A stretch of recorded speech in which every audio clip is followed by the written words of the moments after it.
Bonjour tout le monde et je vous souhaite la bienvenue à cet épisode du vendredi 2 juin de F1 Podcast. Ici Martin Simon, Simon avec un C. Et aujourd'hui à l'épisode, bienvenue à Barcelone. Nous allons faire le résumé des deux séances d'essais libres qui ont eu lieu aujourd'hui. Nous allons mettre la table pour le Grand Prix du week-end et nous allons débuter comme à l'habitude avec l'actualité dans le monde de la Formule 1. La grosse nouvelle de la semaine est venue du côté de l'écurie McLaren qui a confirmé avoir fait l'acquisition de Rob Marshall en provenance de l'écurie Red Bull. Donc ça, c'est une acquisition de taille, puis une grande perte pour l'écurie Red Bull, parce que c'est un gars qui était là depuis 17 ans au sein de l'écurie autrichienne. Donc ça, on sait, c'est monnaie courante dans le sport, autant au hockey qu'au football. Quand on va chercher les grands honneurs, on remporte une Coupe Stanley ou un Super Bowl, eh bien c'est sûr que les autres équipes vont essayer de venir nous arracher des talents. Et puis ces talents-là qu'on a au sein de notre écurie ou de notre équipe vont avoir été mis en valeur en allant chercher les championnats. Donc à ce moment-là, il y a certaines autres équipes qui vont vouloir venir offrir des meilleurs contrats. Donc c'est ce que McLaren en a profité, est allé chercher quelqu'un qui va certainement aider le nouveau... on essaie de faire une espèce de regroupement là, de cerveau chez McLaren. On y va pas seulement avec une tête dirigeante, on y va avec un trio qui va répondre des ordres du directeur Andrea Stella, qui lui répond à Zak Brown. Donc à ce moment-là, il va joindre des talents comme David Sanchez, qui lui, on avait déjà fait son acquisition un peu plus tôt dans la saison en provenance de chez Ferrari, ainsi que Peter Prodromou, qui était déjà au sein de l'écurie. Donc, ça va être ce trio-là qui va travailler à essayer de ramener McLaren dans le bon chemin en espérant que ça va fonctionner. Aussi, qu'est-ce que ça peut cacher, cette acquisition-là? On se rappellera, il y avait eu des rumeurs qui ont par la suite été confirmées, comme quoi Zak Brown, en début de saison, il est allé rendre visite chez Red Bull. Il n'a pas été leur demander un emploi. Il n'a pas été leur parler qu'il avait dépassé le cap en 2021. Je pense que Zak Brown en a assez parlé. Puis je pense pas que Christian Horner aurait voulu recevoir Zak Brown pour discuter de ça encore. Donc à ce moment-là, la conversation était plutôt de voir s'il y avait une possibilité pour McLaren de se procurer un groupe motopropulseur chez Red Bull pour 2026. Donc McLaren serait tenté de faire le saut avec Ford, eux autres aussi. Donc, mais en passant par Red Bull. On ne ferait pas un partenariat directement avec Ford, ça serait un partenariat avec Red Bull. Donc à ce moment-là, c'est ce qui nous intéresse. On se rappellera aussi que McLaren a une grande historique avec Ford. Là. On a remporté des championnats, nos premiers championnats, à la base, on les gagnait avec le moteur Ford. Il y a aussi Bruce McLaren, qui a un grand héritage pour Ford. Donc, si vous avez vu le film Ford vs Ferrari, bien Bruce McLaren a remporté, entre parenthèses, les 24 heures du Mans avec une Ford GT. Donc, il y a toute cette historique-là qui conduit entre les deux équipes. Donc, ça serait intéressant de voir peut-être un partenariat, de revoir une certaine façon Ford de travailler avec McLaren par l'entremise de Red Bull. Donc, c'est peut-être ça que ça cache l'acquisition de Rob Marshall, parce que Rob Marshall, chez Red Bull, dans la conception de voitures, il était beaucoup attitré au groupe motopropulseur. Donc, c'est lui qui mettait la table en faisant la conception de voiture pour mettre le moteur à l'intérieur, donc amener tout le système de motorisation de la voiture. Donc c'est lui qui faisait ce côté conception là, bien sûr avec de l'aide de plusieurs autres départements. On sait là, on a le département de la durabilité, le département de l'aérodynamique, après ça on a le département aussi du châssis. Donc lui, il était du côté motopropulseur pour l'écurie Red Bull. Donc est-ce que ses connaissances avec les conceptions de moteurs Honda, ce qu'on prépare avec Red Bull, est-ce que c'est ça qui va venir mettre la table pour qu'on puisse comme préparer un peu la McLaren de 2026, déjà commencer à avoir une idée de conception de comment les moteurs sont faits chez Red Bull. Donc, est-ce que c'est ce que ça peut cacher cette acquisition-là? Même si c'est pas le cas, puis on finit pas à aller avec Ford, c'est sûr que Rob Marshall va quand même être quelqu'un qui va occuper une grande place pour le développement des prochaines voitures de l'écurie de couleur papaye orange. Donc, cette nouvelle-là, moi, je trouve que c'est rassurant, c'est le fun, parce qu'en même temps, ça vient balancer les autres équipes. Là. On sait que c'est monnaie courante dans le sport. On voit ça dans la NFL, on voit ça au hockey aussi. Quand une équipe remporte la Coupe Stanley, ben, ce qui va arriver, c'est que les autres équipes vont essayer de venir arracher ces talents-là. Ben, c'est ça qui est arrivé. Red Bull, on est allé chercher les grands honneurs, mais là, on attire l'attention. Il y a d'autres équipes qui peuvent venir faire des offres avec des montants plus compétitifs pour aller chercher ces talents-là. Donc, c'est ce qu'on voit. Red Bull en perd un petit peu partout, mais ça, c'est la réalité des choses. Ça a été comme ça pour Mercedes pendant des années. Puis c'est pas nouveau, ça va continuer, là. Ça va toujours être comme ça. C'est quand tu gagnes, ben les personnes veulent avoir tes talents puis veulent avoir tes secrets pour question d'avancer dans le futur. Donc une bonne nouvelle pour McLaren puis une bonne nouvelle pour la Formule 1 aussi. Si on peut balancer un peu puis envoyer prendre les talents de Red Bull puis les disperser un peu partout puis avoir une grille qui est plus compétitive pour les prochaines saisons, mais c'est tout le monde qui va être gagnant de ça. Et bien aussi l'autre nouvelle aussi intéressante qui est venue, c'est la Formule 1 et Sky Sports ont annoncé qu'ils allaient faire une course spéciale pour les enfants. Donc c'est aussi, on voit ça dans le sport ailleurs, surtout dans la NFL. On voit une journée à Nickelodeon qui travaille en collaboration avec la NFL pour faire un épisode où on fait dans le fond la description d'un match avec des enfants. On emmène aussi plus d'animation, chose pour essayer d'intégrer les plus jeunes à aimer le football. Donc ça va être la même type de version qu'on va essayer de faire avec Sky Sports puis la Formule 1. Ça va être une version qui va être disponible en ligne que vous allez pouvoir. Mais c'est sûr que nous ici on n'a pas Sky Sports, mais c'est quand même intéressant de le savoir qu'on s'en va vers la Formule 1. C'est peut-être un concept aussi qu'on va pouvoir peut-être emmener au Canada un jour. C'est sûr que avec TSN, on a la diffusion de Sky Sports. Est-ce qu'ils vont la mettre en ligne, cette version-là pour enfants? Ça reste à voir. Si on a plus d'informations, je vais vous emmener ça. Mais je trouve que c'est intéressant de voir que les enfants vont pouvoir s'asseoir puis voir une version plus intégrée à eux. Donc, plus ça va être fait pour eux autres. Ça va être 3 enfants qui vont animer en compagnie de Nico Rosberg et de Danica Patrick. Donc, ça va être une façon de leur apprendre un peu sur le sport et d'essayer de les faire aimer la Formule 1 puis de les transformer en fans pour les prochaines générations. Donc, je trouve que c'était une belle nouvelle de ce côté-là. Il y a aussi, on prépare ce week-end, bien entendu, ça va être la première course on va retourner au format de avant 2007. Donc, on a enlevé la chicane, la fameuse chicane avant la dernière ligne droite au Grand Prix d'Espagne, là, ça fait plusieurs saisons où ça dérangeait les pilotes. Les pilotes disaient enlevez-nous ça gâche tout le spectacle, ça raccourcit la ligne droite, la zone DRS. On est tellement obligé de ralentir dans la chicane que quand on arrive dans la ligne droite, on n'a pas assez de distance pour regagner et être capable de compléter un dépassement. Donc, à ce moment-là, ça devait ramener un peu le spectacle, sauf que tout de suite, là, quand on voit le dessin du circuit puis on enlève la chicane, on pense tout de suite au Red Bull. Parce que là, on va arriver à pleine vitesse dans le virage. On sait qu'on n'a pas de problème chez Red Bull. Là, prendre une courbe ou une ligne droite, on perd pas de vitesse. Donc, on va vraiment réussir à gagner énormément de vitesse. Puis on va activer le DRS. On sait le DRS est très compétitif. Donc, on peut déjà voir que Red Bull va être vraiment sûrement favorisé avec ces nouveaux changements-là. Mais ça va favoriser tout le monde aussi parce qu'il y a beaucoup d'équipes, surtout ceux qui n'ont pas beaucoup de vitesse en ligne droite, que d'être obligé de négocier la chicane, puis après ça, d'être obligé de réaccélérer. Donc, ça n'aurait pas été compétitif pour le week-end. Donc, ça va donner peut-être droit à plus de dépassements là, avec les voitures qui peuvent se suivre de plus près depuis les règlements des nouvelles réglementations des dernières saisons. Donc, ça risque d'alimenter un peu le spectacle. Et aussi que Red Bull, en plus d'être favori pour remporter, non seulement, pas juste à cause des nouvelles configurations, mais parce que faut se rendre à l'évidence, là, ils ont remporté toutes les courses depuis le début de la saison. Donc, c'est juste normal de les mettre favoris pour le Grand Prix d'Espagne. Mais il y a aussi Verstappen qui avait remporté sa première victoire sur ce circuit-là à Barcelone. Donc, lui, c'est sûr que c'est une zone de confort. Il a même signalé qu'il était content de revenir sur des vrais circuits de course. Parce que pour lui, les circuits avec des virages rapides, c'est ça de la course automobile. C'est pas les circuits urbains. Il s'est jamais caché. Même s'il est capable de performer, puis il y a des victoires sur plusieurs circuits urbains, mais c'est sûr que pour lui, des virages rapides, c'est ce qu'il préfère. Et c'est là qu'il réussit à aller chercher le maximum de son talent. Donc, il a déjà commencé là, par les essais libres. C'est justement là qu'on va enchaîner aux séances d'essais libres du vendredi.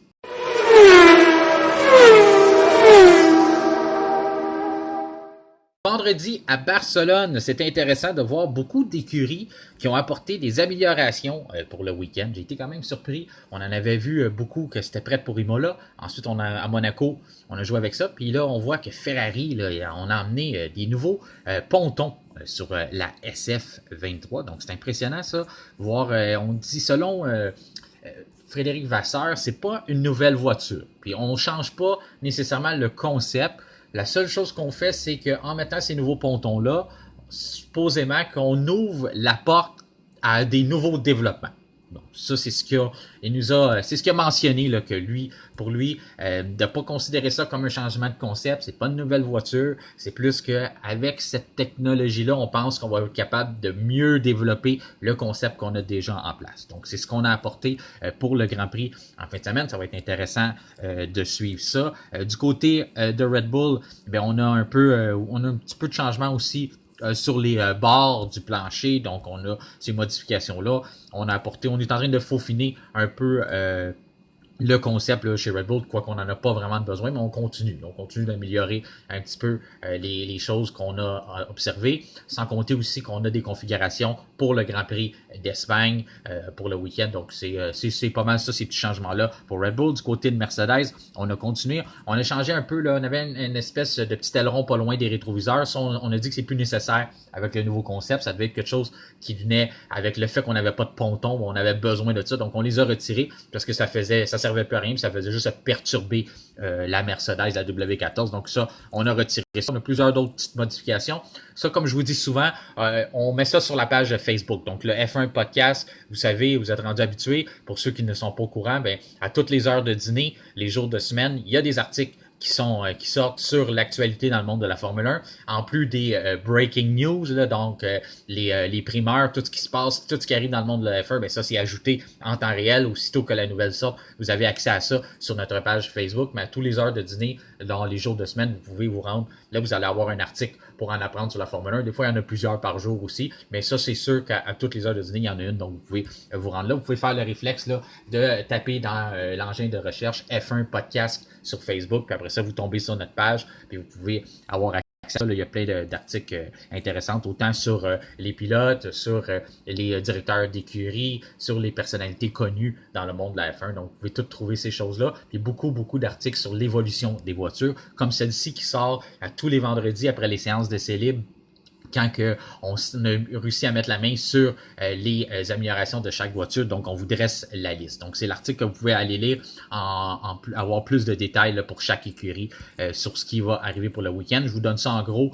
Comme on a déjà mentionné, Red Bull, Mercedes, Ferrari, bien là, il y a McLaren aussi qui apporte des améliorations. Aston Martin, ça c'est une bonne nouvelle, il y en a plusieurs d'entre vous qui vont être heureux de ça. Aston Martin, beaucoup d'améliorations pour le week-end, donc on a changé beaucoup de choses, même le nez de la voiture, choses, en tout cas on travaille là. Ça c'est intéressant de voir, là. On est prêt, on veut s'améliorer, on veut s'approcher de Red Bull. Mike Crack avait déjà mentionné que lui, on veut passer aussi avec Dan Fellows aussi, on veut passer au concept de l'année prochaine, mais on se dit que le plus de données qu'on est capable d'aller chercher cette année vont nous servir pour l'an prochain. Donc, on continue d'apporter des améliorations, de faire des tests, puis d'ajouter ça à notre calepin pour la voiture de 2024. Donc, ça, c'est intéressant de voir beaucoup d'améliorations. L'autre écurie, c'est AlphaTauri qui a apporté des améliorations à sa voiture et Williams aussi qui a des améliorations. Donc, si vous voulez voir ça plus en détail pour vraiment savoir c'est quoi qu'il y en a avec chaque voiture, ben, vous pouvez vous rendre au F1 Podcast sur notre page Facebook. Eh bien, pour les séances d'essai libre, la séance du matin, eh bien, c'est toujours un peu la même chose. Hein? On dit toujours d'émission en émission que la première séance est plus ou moins représentative, non seulement à cause de la plage horaire, donc la première séance ne se passe jamais au même temps. On va avoir lieu. Donc ça, c'est le premier facteur qui fait que la séance n'est pas représentative parce que le soleil est pas à la même place, la température n'est pas à la même place, donc c'est toutes les températures de piste sont affectées par ça aussi. Donc la matin, souvent, juste observer, c'est plutôt sur les pilotes qui vont s'exercer sur le circuit, prendre leur point de repère, ramener des notes à leurs ingénieurs pour faire les modifications pour être prêts pour la deuxième séance. Donc on va vraiment chercher des données. Après ça, on se rassit en mangeant une sandwich, là, on mange ça pendant notre heure de dîner là-bas, puis on commence à parler pour faire des améliorations sur la voiture pour la deuxième séance qui est normalement plus représentative. Donc à ce moment-là, la première séance, ben, vous ne serez pas surpris. Verstappen qui a dominé la FP1. On sait que, comme il a mentionné, il a hâte de tourner sur ce circuit-là, puis d'être compétitif, puis c'est ça les vrais circuits de piste, les vrais circuits avec des virages rapides, c'est ça qui l'intéresse. Alors, il n'y a pas surpris, c'est lui qui a été rapide. Un qui va être content qu'on ne prenne pas trop en considération la première séance, eh bien, c'est Sergio Perez, parce qu'il était loin derrière son on parle de 3/4 de seconde à l'arrière. Donc, à ce moment-là, c'est pas souhaité. Là. C'est pas ce qu'on veut commencer un week-end, mais c'est représentatif. Encore dans la deuxième. Une des belles surprises de la journée, c'est les Jazz qui semblent être de retour. On avait eu des bonnes performances en début de saison. Donc, c'est intéressant de voir si on peut venir puis commencer à avoir des beaux résultats pour l'équipe américaine. Donc, on a eu des bonnes Ferrari. On continue de chercher un petit peu l'âge. Puis du côté de Mercedes aussi, là, on cherche, on sait, hein, c'est comme une nouvelle voiture là, chez Mercedes. Le temps d'apprendre à apprivoiser ça, de récolter des données là, pour être capable d'aller dans le fond de savoir vraiment comprendre la voiture et que quand on fait ces modifications-là, c'est tel genre de performance qu'on va aller chercher. Donc, c'est ce qu'on est en train de faire. On cherche à apprivoiser notre W14 chez Mercedes. Pour la deuxième séance, eh bien, coup de théâtre. Verstappen a été le plus rapide dans la deuxième séance. Donc, c'est pas vraiment un coup de théâtre, mais oui, il a été le plus rapide. Ce qui était intéressant, c'est que là, Fernando Alonso a été le deuxième, puis il a réussi à resserrer l'écart. Il y a plus de 3/4 de seconde de désavantage. C'est quand même assez près. Pour Verstappen, on a fait un 1:13.907. Et puis, Alonso a fait un 1:14.077. Donc, c'est déjà plus près que ce qu'on avait ce matin. Troisième, Hülkenberg. On vous parlait, les As. Ils ont l'air d'avoir un certain rythme pour le Grand Prix d'Espagne. C'est intéressant. Je pense pas qu'ils vont se retrouver troisième pour le départ dimanche, mais quand même, si on est capable d'être dans un top 10, ça va être intéressant. Ce qu'on a observé pendant cette deuxième séance-là, c'est que pour les Red Bull, ok, c'est correct. Ils vont être, ça va sûrement se jouer parce que si Perez réussit pas à prendre confiance puis à retrouver ses repères, ben ça risque de se jouer encore comme à Monaco entre Verstappen puis Alonso. Puis après ça, ça va être serré. On voit ça, là, les écarts sont pas très grands pour le milieu de peloton. Donc ça va être intéressant de voir là, pas mal n'importe qui peut venir se faire une place là. Ça va jouer serré. Moi, je prévois qu'on va avoir une très bonne séance de qualification. On a eu une bonne à Monaco. Ça dépend, là, c'est sûr, si vous, ce qui vous intéresse, c'est juste le premier. Mais là, ça, c'est peut-être que vous allez trouver que la séance est pas bonne, parce que d'après moi, ça va être une Red Bull, je pense. À moins d'une surprise, là, qu'Alonso, on a encore, Aston Martin, on a quelque chose dans notre sac, là. C'est à Max Verstappen de perdre cette pole-là. D'après moi, il va avoir la pole. Après ça, mais ça va jouer, là. Est-ce qu'Alonso va réussir à signer un deuxième temps, partir deuxième, puis après ça, les Ferrari vont être là, les Mercedes vont-ils réussir à trouver un rythme, t'as les Alpines qui sont encore dans le décor, Perez, où est-ce qu'il va se situer, Perez? Est-ce qu'il va perdre à Alonso ou il va retrouver son rythme? C'est que ça va, d'après moi, là, après les 2, 3, 4, 5, 6, 7, toutes ces places-là, aller jusqu'à 10, ça va être vraiment intéressant de voir, ça peut aller vraiment à n'importe qui. Fait que là, ce qu'on a vu après Hülkenberg en troisième place avec sa c'est Perez qui était quatrième.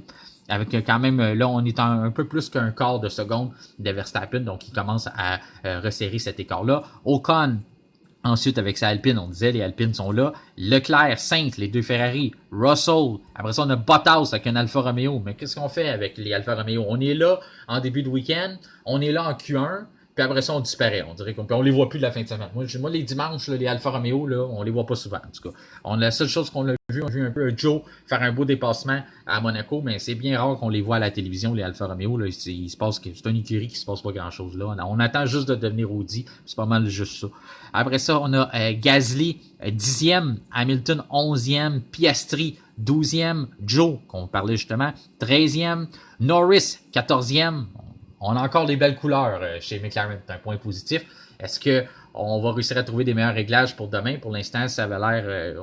c'est ça, c'est dur à positionner, mais on nous a habitués dans les derniers week-ends à nous dévoiler beaucoup de performances le vendredi pour en perdre le samedi et le dimanche. Mais le dimanche passé, là, dans les derniers tours de l'épreuve, Norris était l'homme le plus rapide en piste. La McLaren est capable d'aller chercher certaines performances. Même si Monaco, c'est pas un circuit comme les autres, il y a une façon peut-être d'aller chercher de la performance avec cette voiture-là. Il reste à la trouver et garder une certaine constance. Après ça, Magnussen, le contraire de Hülkenberg, lui, il est 15e, il est vraiment, ça n'a pas bien été.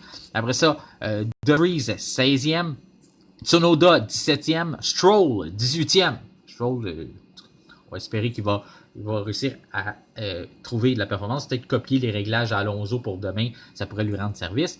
Après ça, Albon, 19e, et Logan Sargent, 20e, qui a pris le dernier rang de ces séances-là. Donc, moi, je vous suggère de ne pas manquer la qualification ni la course. Je pense qu'on va avoir un très bon spectacle. Je suis curieux aussi avec la nouvelle chicane, c'est sûr que c'était des pratiques, donc on voit pas vraiment, mais de voir les voitures se suivre dans le dernier virage qui me semble spectaculaire. Là. On pouvait voir Ocon essayer de le prendre à toute vitesse. Il a vu la Red Bull prendre le virage à toute vitesse. Il a essayé de faire la même chose, puis ça a failli très très mal se terminer. Mais on voit que les pilotes cherchent à apprivoiser cette fameuse nouvelle courbe-là qui nous emmène dans la dernière ligne droite, là, de savoir est-ce qu'on arrive à pleine vitesse, qu'est-ce qu'on fait. Verstappen lui est allé pour une stratégie. Il ralentit beaucoup au début du virage, mais il prend sa vitesse tout de suite. Aussitôt qu'il commence à entamer ce virage-là, ben là, il commence à prendre beaucoup de vitesse, de façon à arriver avec un maximum d'accélération dans la grande ligne droite, activer le DRS, puis aller chercher une grande vitesse de pointe à la fin de cette grande ligne droite-là. Donc, c'est ce qu'on a vu du côté de Verstappen. Mais là,